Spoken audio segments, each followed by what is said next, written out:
আসসালামু আলাইকুম প্রিয় শিক্ষার্থী বন্ধুরা, আজ আমরা হিসাব করব। ঠিক আছে, এর বোর্ডে দেওয়া আছে, দেখো এটা আসলে একটা সরল অঙ্ক। ঠিক আছে, তো এটা কিভাবে করতে হয় এটা আমরা আজকে দেখব। ঠিক আছে, এই রকম যদি অঙ্ক থাকে তাহলে আমরা প্রথমে কিসে কাজ করব?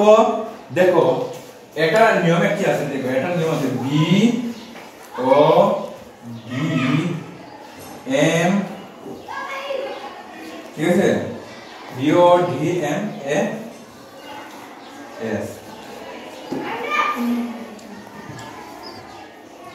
ঠিক আছে, প্রথমে বি আমরা ব্র্যাকেটের কাজ করব। ঠিক আছে, বি কি করব?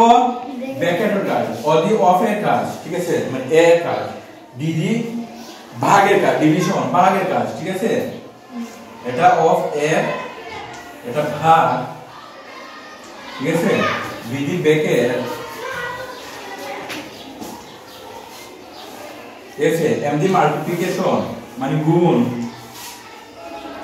ঠিক আছে, তারপরে এটা হবে যোগ, এটা সাবট্রাক্ট মানে বিয়োগ। ঠিক আছে, বুঝতে পারছো? ওই কাজগুলো আমরা আগে করবো। ঠিক আছে, বুঝতে পারছো? এগুলো কাজ আমরা এই এটা থেকে আমরা এই কাজগুলো করব। ঠিক আছে, এইগুলো করব। ওকে, আমরা কিটা প্রথমে কাজ করব, ব্র্যাকেটের কাজ করব। তো ব্র্যাকেট বলতে প্রথমে প্রথম বন্ধনী কাজ, তারপর দ্বিতীয় বন্ধনী কাজ করব। ঠিক আছে, বুঝতে পারছো? ব্র্যাকেট বলতে প্রথমে প্রথম বন্ধনী কাজ, তারপর দ্বিতীয় বন্ধনী কাজ করব। ঠিক আছে, তারপরে অফ, তাহলে অফ এর কাজ, তারপরে গুণের কাজ করব, তারপরে ডিভাইডেড ডি ভাগের কাজ করব, তারপরে গুণের কাজ করব। ঠিক আছে, বুঝতে পারছো সবাই? বুঝতে পারছো? এবার দেখো এখানে কি আছে ব্র্যাকেট। এটা ব্র্যাকেট কয়টা আছে দেখো, ব্র্যাকেট এখানে ব্র্যাকেট কয়টা? প্রথম বন্ধনী কাজ, দ্বিতীয় বন্ধনী কাজ। ঠিক আছে, এখানে দেখো 3 আছে, 3 সমান যেভাবে আছে সেভাবে লিখো, যোগের জায়গায় যোগ লিখো। এবার এখানে প্রথম বন্ধনী না দ্বিতীয় বন্ধনী? দ্বিতীয় বন্ধনী। হ্যাঁ, তাহলে আমরা দ্বিতীয় বন্ধনীতে আমরা প্রথম বন্ধনী কাজ করব, যেহেতু তাহলে কি করব, দ্বিতীয় বন্ধনীটা রেখে দেব, তারপরে প্রথম বন্ধনী কাজ করব। ঠিক আছে, ভালো করে লক্ষ্য করো। তাহলে 14 থেকে 10 বিয়োগ করলে কত থাকে? 4। তাহলে এই 4টা লিখো, ভালো করে লক্ষ্য করো। ঠিক আছে, তারপরে এখানে কি আছে? গুণ চিহ্ন দিয়ে দেব। এবার আমরা কিসে কাজ করব? প্রথম বন্ধনী। ঠিক আছে, তাহলে এটা কি করব? 20 থেকে 5 বিয়োগ করলে 15 বিয়োগ করলে কত থাকে? 5। ঠিক আছে, এবার দেখো এই কিন্তু বন্ধন তুলে নিলাম। ঠিক আছে, তারপরে আছে যোগ, যোগের কাজ করব, তারপরে 30। ঠিক আছে, 30 এর কাজ করব, তারপরে আমরা সেকেন্ড বন্ধনী দিয়ে দেব। বুঝতে পারছো? ভালো করে লক্ষ্য করো। ওকে, এবার ভাগের কাজ করব, ভাগ। তারপরে এখানে কি আছে? 25 বিয়োগ যা আছে তা লিখে নিব, কারণ আমরা এটা কাজ করতে পারবো না এখন। ওকে ওকে, তারপরে আবার দেখো 3 যা আছে তা লিখে নেব, 3 যোগ, এবার আমরা জানি কি করব? গুণ, দ্বিতীয় বন্ধনী কাজ করব। ঠিক আছে, এবার দ্বিতীয় বন্ধনী কাজ করলে প্রথমে কি কাজ করব? গুণের কাজ করব। ঠিক আছে, তাহলে 4 5 এ কত হয়? 20। হ্যাঁ, 4 5 এ 20 হয়। ঠিক আছে, তাহলে আমরা কিসে কাজ করব? 20, তারপরে কত আছে এখানে? যোগ 30। ঠিক আছে, ওকে, তারপরে এবার দেখো তো কিসে কাজ করব?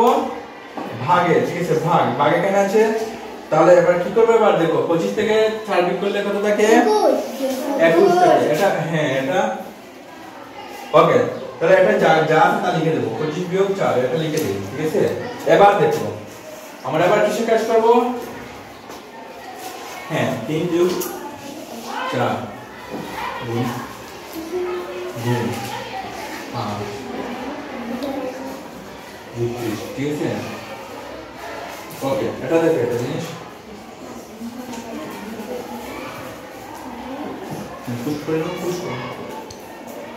শিক্ষার্থীরা দেখো, এবার এটা দেখো, আমরা একটা বন্ধনের ভিতরে আছে না? এই বন্ধনের ভিতরে যেহেতু আছে, তাহলে আমরা এটা পুরো প্রথমে কাজ করব। এই বন্ধনীটা আগে ভালো করে, এটা ভাগ আছে। ঠিক আছে, তাহলে এটা বন্ধনের ভিতরে আছে কত? 20 আর কত? 30। ঠিক আছে, তাহলে এটা বন্ধনের ভিতরে আছে। ঠিক আছে, তাহলে এবার ক্লিয়ার হয়ে যাবে। ঠিক আছে, এবার তুলে নেব। দেখো 3 যোগ, তাহলে 20 আর 30 কত হলো? 50। তাহলে 50 লিখে নেব। এবার কিন্তু আমরা ব্র্যাকেটটা তুলে নিলাম। ঠিক আছে, তাহলে এবার ভাগ, তারপরে 25 বিয়োগ 4। ঠিক আছে, এবার দেখো এবার আমরা কিসে কাজ করব? যোগের কাজ করব, বিয়োগের কাজ না ভাগের কাজ করব? প্রথমে ভাগের কাজ। তাহলে যা আছে তা আগে লিখে দেব, ভাগ ছাড়া, তারপরে যোগ। তারপর এবার দেখো এখানে ভাগের কাজ করব, তাহলে 25 50 আর 25, তাহলে 25 দিয়ে 50 এর ভাগ দিলে কত? 2 বার। তাহলে 2 লিখবো, এই বিয়োগ 4 লিখবো, ঠিক আছে? এবার দেখো, এবার আমরা কিসের কাজ করব? যুগের যোগের কাজ, ঠিক আছে? তাহলে 3 আর 2 5 বিয়োগ 4 4 মানে কত? 4 থেকে 5 থেকে 4 বিয়োগ করলে 1 থাকে, সরি 1 থাকে, ঠিক আছে? 1 থাকে, ঠিক আছে? তাহলে এটি হবে আমাদের কাঙ্ক্ষিত উত্তর, ঠিক আছে? তাহলে উত্তর কত হবে? 1 1 বুঝতে পারছো জি না বুঝো নাই? বুঝছি স্যার ওকে, তো এবার যদি বুঝে থাকো তাহলে তোমাদেরকে অনেক অনেক ধন্যবাদ।